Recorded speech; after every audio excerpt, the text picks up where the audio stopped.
let's jump right into it. Welcome, ladies and gentlemen. It's Urban Politics. We in the house like punishment, like the rest of y'all. Everybody is self-quarantining. That's what's good. That's what's good. That's the only reason that your boy can come to you so quickly back to back like that with the Urban Politics. I hate to say it. Everybody and their mama got one. I guess now they're in the group with me. I've been doing this for a minute here. You couldn't tell by the viewership, but I have been having a podcast for a minute. But there's 1 million people got them now. So now here, once again, I guess Urban Politics is another podcast. There's nothing inherently wrong about saying that.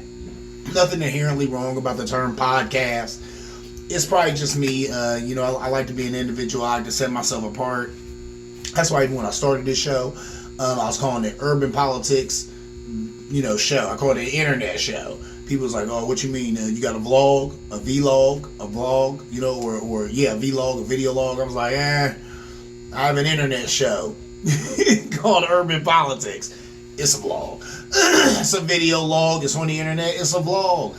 It's a podcast. I can't get away from it. It is what it is. But with that being said, it'd be nice to win an award or something for a podcast, but then they had to put me in the podcast of political podcasts. And then you get into a lot of people who got a whole lot bigger budgets than me. So it is what it is, but guess what? We keep it moving. KIM, I appreciate all the people who check me out. You know what I'm saying? Leave your comments after every show that I do or whatnot.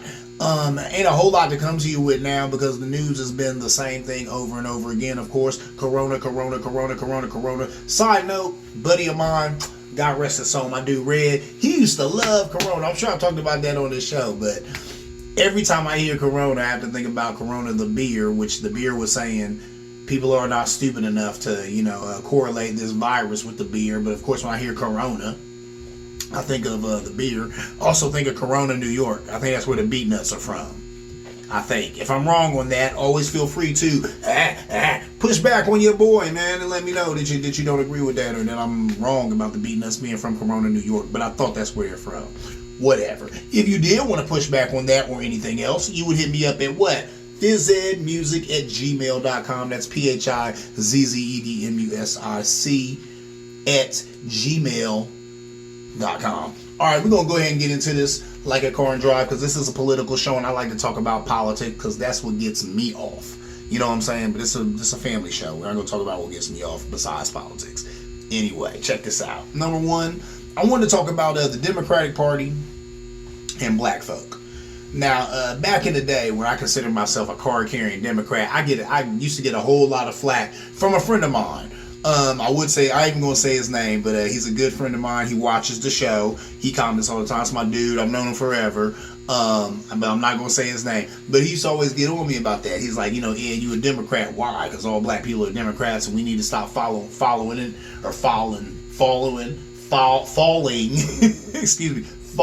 into that to where thinking that just because you black that you have to line up with the Democratic Party because of your skin color, because historically that's what black folk have always done. Now there's a lot of truth to that. Let me tell you, the person who got me into all this political stuff and all of that is my mother. Now my mother is not super into politics, but she's always been a Democrat. She's from the South. She grew up during Jim Crow, during the marches with Martin Luther King, during the Kennedys, all of that good stuff. Like I said, little black girl from the South. She's a Democrat. I remember coming up as a kid, and my mom would have those "I voted" stickers on her steering wheel of the car, and she's always talked to me about how it was important to vote and how sometimes your vote matters, sometimes it don't, or sometimes you'll vote for something and it doesn't happen, but you still have to keep voting. I saw how much pride my mom took in voting. And so, you know what I'm saying, I understand that. You know what I'm saying, I understand that she only voted Democrat. I never knew my mom to vote any other way. Now, my dad, I put this out there, I don't know. I do think there's times he voted Republican. Excuse me. But what's funny about a lot of people who vote Republican, and this might say a lot about that party, is they never want to tell you how they voted. Republicans are some of the few people who are always like, oh, well, that's private. That's none of your business how I voted. If you... I hate to say, 9 times out of 10, I'm just keeping it real. If you go to a person and you ask them, how did you vote or how do you vote? If they get defensive, that's none of your business.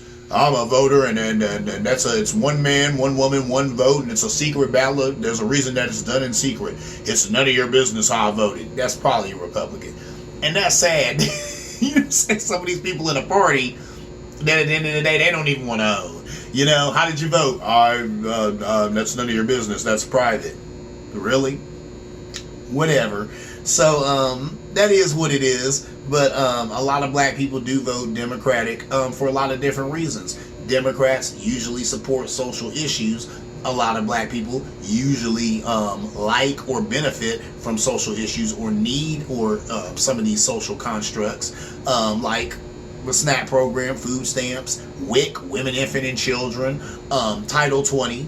This is all stuff that's popping in the hood. It's popping in the hood, and it's stuff that we utilize, so we tend to vote Democratic. Ain't nothing wrong with that. That's called politics. People vote their interest, or should anyway. Sometimes people don't. We'll get into that in a little bit later, but check this out. But most times, people vote their interest, so that makes sense that most black people would vote Democratic. With that said, we've caught a lot of flack because the Democratic Party has sucked our votes and not given us anything. They've done that for years. Suck that vote, ain't give us a ding dang thing. Remember, it's a family show. Ain't give us a ding dang thing for that vote. You know what I'm saying? So it made a lot of people upset. It teed a lot of people off in the black community.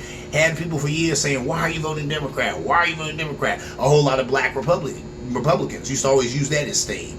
Why would you vote Democratic? Oh, because they support your little social issues, but at the end of the day, they don't make a way for you to get your own money, for you to pull yourself up by your own bootstraps. So the credit that I have to give the black community now is that we have started asking things of these Democratic candidates, and it looks like they've started to deliver. Now, the first person I even heard talk about a black agenda was Charlamagne the God on the morning show. You know, Charlamagne the God, DJ Envy, and Angela Yee. And they come on in the morning. If you like me at work or going to work early in the morning, boom, turn them on 106.7. There they are. And he was one of the first persons I ever talk about that. And he said, I can't vote for a candidate that doesn't have a black agenda. Boom, Pete Buttigieg had a black agenda. And I talked about it at length on this show because he was the first candidate to have a black agenda, which I thought was extremely interesting. The first candidate, the first gay candidate, and he the first one with the black agenda. But then people started to follow suit and all that, and that's good because they're listening to the black community and actually answering some of our concerns. I also like the fact that people said whoever wins the nomination, at this point we didn't know it was going to be Joe Biden. We still don't. It's still up in the air. Wink, wink, nudge, nudge. We know Joe got it. Wink, wink, nudge, nudge. It could be anybody. We know Joe got it. Okay, so before we were at this point and we knew Joe had it, people were saying what? That his vice president had to be a woman and it had to be a person of color. Had to be a woman of color. Had to be his vice president. Now, when I talk to some conservatives, they say to me, you know, the Democratic Party needs to get off of that. They shouldn't be saying he needs to have a woman of color. He needs to have a qualified person. I hear that. And Democrats and liberals hear that too. But let me tell you something. There are plenty of women of color who are qualified to be vice president. So that's our point. See, it seems that y'all look at it from the other side. You should want someone who's qualified for the job, regardless of race, color, or creed. Yeah, but usually when you say that, that means you want a white person. Anyway, let's go to the other side of that and say, how about this? There's plenty of women of color who are qualified to do this job. Why not pick one of them? That's what they've said to Mr. Biden. And he's picked it up. He said that his vice president will be a woman of color. That's hats off to the black community. That's what's good. That's what's good. I mean, unless you want to, I mean, whether you want to give the black community credit or not for that, you have to, because where did that come from? I'm 43 years old. I know last cycle, nobody was telling somebody that they had to have a black female vice president, but now people have spoke up. You know who spoke up? Black women, because black women are the ones who are pushing a lot of these candidates, who are pushing a lot of these votes, who vote a lot. They're a big voting bloc. So now they're starting to galvanize, starting to come together, have a voice. I call it progression. Anyway, as far as we're talking about a female of color for vice president, let me give you some of Ed's picks, who I'd love to see up in there. Number one, Stacey Abrams. You know the girl. Excuse me. You know the lady, the woman. She's dynamic. She's smart. She's intelligent. She's at the top of her game. She should have won her race, but she didn't. because the other side was doing some other things or whatever. Say whatever. Some people say she just lost. Whatever. She still has a bright political future. She would be a great, like Tony the Tiger, running mate for Joe Biden. See what he do. Another one I like, Kamala Harris. You might hear that and be like, hold up. Didn't they have beef? Did she come at his neck at that one debate that they were in? Yeah, she did. But she was doing her job. She was a candidate too. She was vying for the same position, and she came at his throat. But he dealt with it appropriately. You know what I'm saying? Nobody, nobody threw any low blows. Nobody got personal. You know, they said what they said or whatever, and Biden dealt with it. But guess what? That would be a great team. If they got together, I could see Kamala and Joe doing some real good. And then last but not least is my favorite. Now, this woman has been a huge Bernie Sanders surrogate for a long time. She used to be a representative of the great state that I live in, the beautiful river state, Columbus, Ohio, OH at the 9. Well, Ohio, OH at the 9, the beautiful river state, Ohio. But this lady, she's dynamic. I love her to death. I think all of these women are very pretty, very attractive. But I put that to the side because these days that's not cool to even go in there like that. I want to end up like Chris Matthews. You know what I'm saying? Even though ain't nobody paying me for nothing, I don't want to get a job offer or something like that. And then they be like, don't give it to him because he said something about some black females who he could see being vice president being pretty. But yes, they are pretty. And Nina Turner, she's one of the prettiest to me, and I love her. I would love to see Joe Biden have Nina Turner as a running mate. He would get my vote all day. He's going to get it all day because he could have a ham sandwich or a pork chop as his running mate, and he'd still be better than the two buffoons we got in office right now. So, but with that said, I would love to see Nina Turner and Joe Biden. Woo, that'd be off the chain, but ain't gonna happen because Nina Turner, she loves Bernie Sanders to death, and I like Bernie Sanders too. I mean, he's that dude. I like his policies. It's interesting how people like her and other people who are closer to this thing couldn't see what I saw from 50,000 feet. You know, way over here in Columbus, Ohio, I could see that Bernie Sanders was not going to get that nomination. He is a socialist. That's like having a vice lord be the president of the Crips. You know what I mean? That's not going to happen. We're not going to have somebody from another gang repping our gang. This is our gang. We're going to need somebody who reps our gang as president or standard bearer of our gang. There you go. That's why Trump turned himself into a Republican or went out and started repping Republican. He already knew he couldn't rep independent. He had to rep really a number, and he said it in that video. They claim the video has been doctored, schmockered, whatever, because it's funny because what he said in the video is 100% true, but he said they're the stupidest party, and that would be the one that I would link up with if I decided to run. And what did he do? He linked up with the Republicans. They got all the money. They're the most subjective. They're the most racist. Let me just put it out there. I'm sorry. He already knew. He already knew that if he, and that's what's funny, man. My conservative boy hit me up right now while I'm talking about this. That's funny.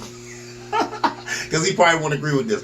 But that guy already knew. He said, if there's a party where I can beat this racial drum and be extremely effective, it's the Republican Party. And he did it, and he's doing it. So it is what it is. So there's that, but I would love, of all of them, Stacey Abrams, Kamala Harris, or Nina Turner. I would love to see Nina Turner run with Joe Biden. It ain't going to happen because she's cool with the socialist Bernie Sanders. So there's that. Moving on. Fox News scared of lawsuits. They probably should be. When this whole COVID-19 thing broke out, they were acting like it was nothing, but so was the president. So I'm like, if people got lawsuits against Fox News, why not? You should have them lawsuits against the president too. Because at first he tried to act like this was nothing. Man, it's no big deal to be going in a couple of weeks. It's a lot like the flu. Now, with that said, I want to talk about some stuff at the end that actually kind of agrees with that. That's how it is here on Urban Politics. They'll always bring you the other side. Because I heard some of this stuff and it definitely caused me to raise an eyebrow right before I did the show. But anyway, getting back to what I was talking about, lawsuits for Fox News, probably they really didn't take it seriously in the beginning, but they were taking the cue from the president. They do whatever he likes. A lot of their news shows are for him because they know he's watching. And if he says there's no virus, there's no virus. If he says that people aren't dying and aren't hurt, then people aren't dying and they're not hurt. If he says that doctors and nurses have plenty of ventilators or are getting ventilators or are stealing ventilators or don't need all these ventilators, then it must be true because the almighty Lord King Trump said it. So it must be so. And that's sad. That's where he's got some of these people. So I tell people all the time, I've been in Trump country. I've tried to talk to some of these people. I've talked to them till I'm blue in the face. That's hard for me, but I did it. They didn't want to hear, man. He's got them. He got these people. He got them. And like I said, if you were an entertainer or somebody did this YouTube thing, whatever, they have followers like Trump's followers, you give your left arm for them because these people will sell their souls to the devil for this guy. They already have. Anyway, moving on. Moving on. Well, that goes to my next point anyway. Trump is talking about how doctors and nurses are stealing masks. But then he runs around and he brags about ratings. And then I read this article too. He was going on and on about the royals. Oh, they're leaving the royal family and they were moving to Canada. And now they're talking about moving to California. And we will not pay for their security. They must pay. Who cares? Ain't nobody thinking about the royals. Ain't nobody thinking about your ratings, which is stupid anyway, because he's talking about his ratings for the coronavirus briefings. Well, duh, your ratings are big because people want some kind of information that they can't even get from you. They can't even get the truth from you, but they tune in to get whatever they can. Because at the end of the day, you are the president. You don't really care all like that. You're more interested in your own ratings. You're more interested in how you look. You're more interested in how you're faring in all this. You're more interested in your economy, your precious economy that's hurt now because people are keeping themselves in their homes, trying to flatten the curve of a deadly illness. You're more concerned about yourself. But, believe it or not, the rest of us are concerned about the virus and what's going on with that. So when they tune in, they're not tuning in to see you, Trump.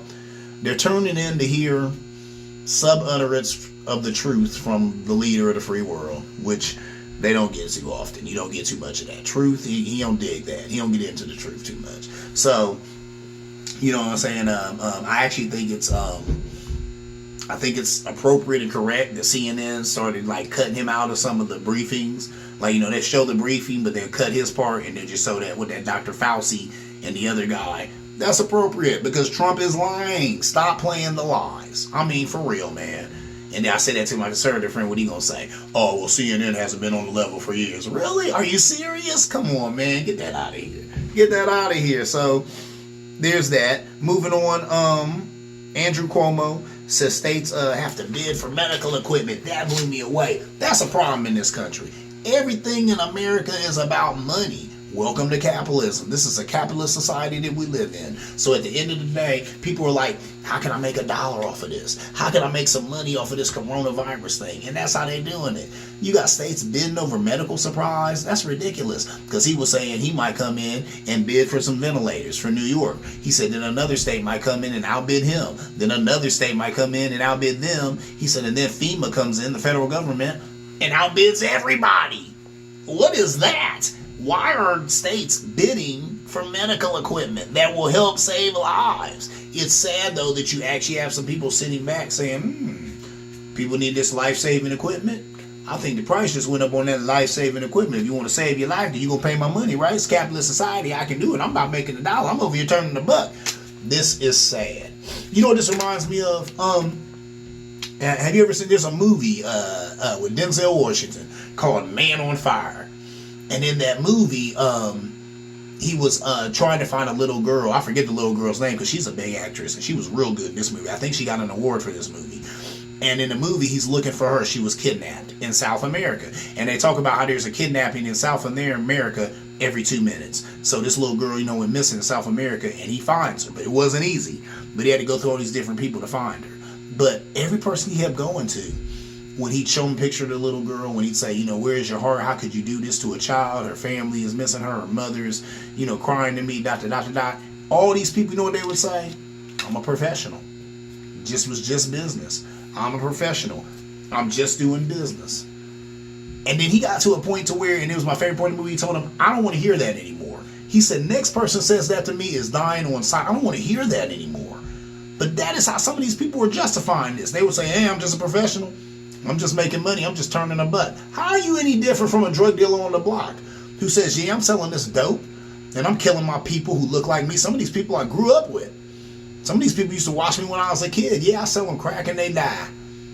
I'm just a businessman. I'm just making money. What you on this planet to do but turn a buck? I'm turning a buck. What makes these people any different than that? It's the same mentality. Anything done for money is okay. That's a problem in this country. Welcome to your capitalist society. Anything done for money is okay.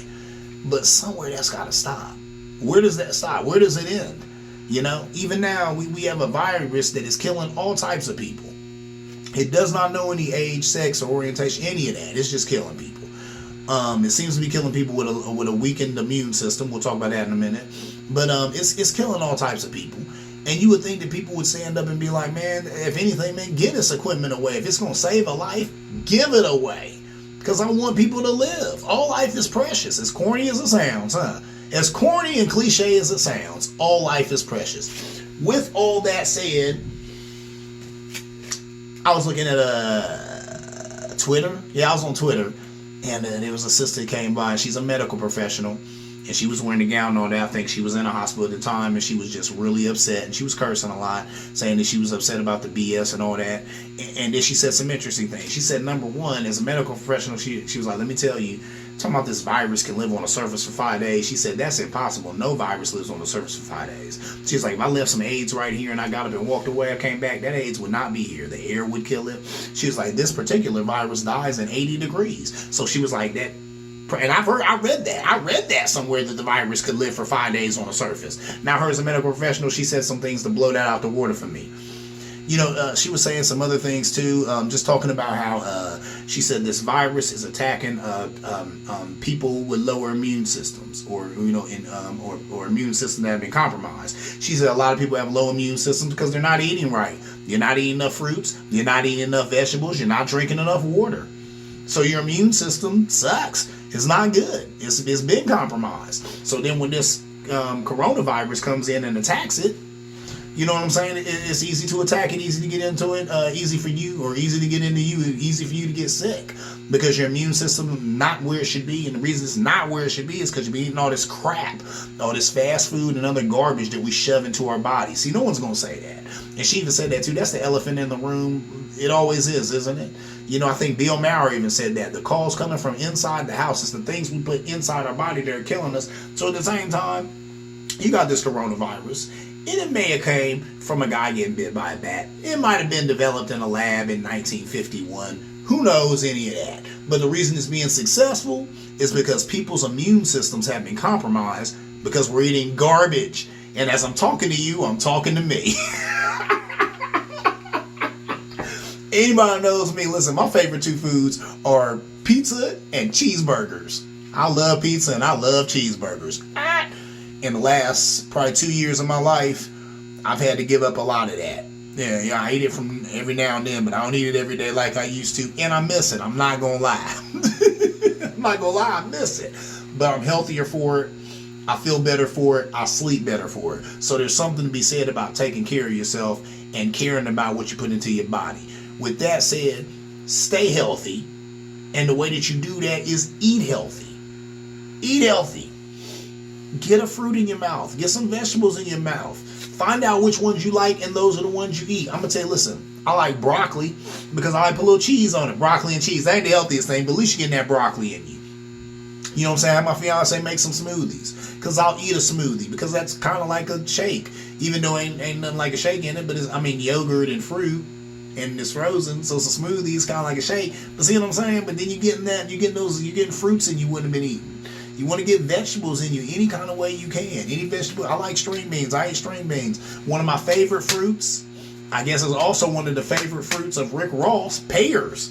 He lost a bunch of weight. He dedicated the pears. So shout out to pears. I was like, I hear that, bro, because I like pears, and pears helped me lose a lot of weight too. Because there was plenty of mornings I woke up, ate some yogurt, ate some pears. I was good to go. I still do it these days. So my point is, we have to be serious about what we're putting into our bodies, because at the end of the day, here you are thinking, oh, I'm eating all this stuff. This could lead to high blood pressure. This could lead to cholesterol. This could lead to all sorts of different health ailments. But how about this? This also leaves you vulnerable because you're eating all this crap. You're weakening your immune system. So then when the coronavirus comes, so then when Ebola comes, so then when H1N1 comes, you know what I'm saying? It's easy to pick you off because you don't have the defenses up that you should have. Something to think about. What can I say? Things that go through my noodle. Check out your boy, man. Urban Politics. If you dig what you're hearing, if you want to drop me a line or just holler at me and say whatever, hello, Phys Ed Music, whatever, you can hit me up at physedmusic.com, physedmusic@gmail.com. That's PHIZZEDMUSIC@gmail.com. Holler at your boy. We can talk about anything. Music, talk about it. Politics, talk about it. I'm going to see you around like a donut. I'm due to go back to work this coming Monday, and a lot of you are due to go back to work too. I want to say be safe, and that's what I'm going to do. Be safe. That's all we can do. Be safe.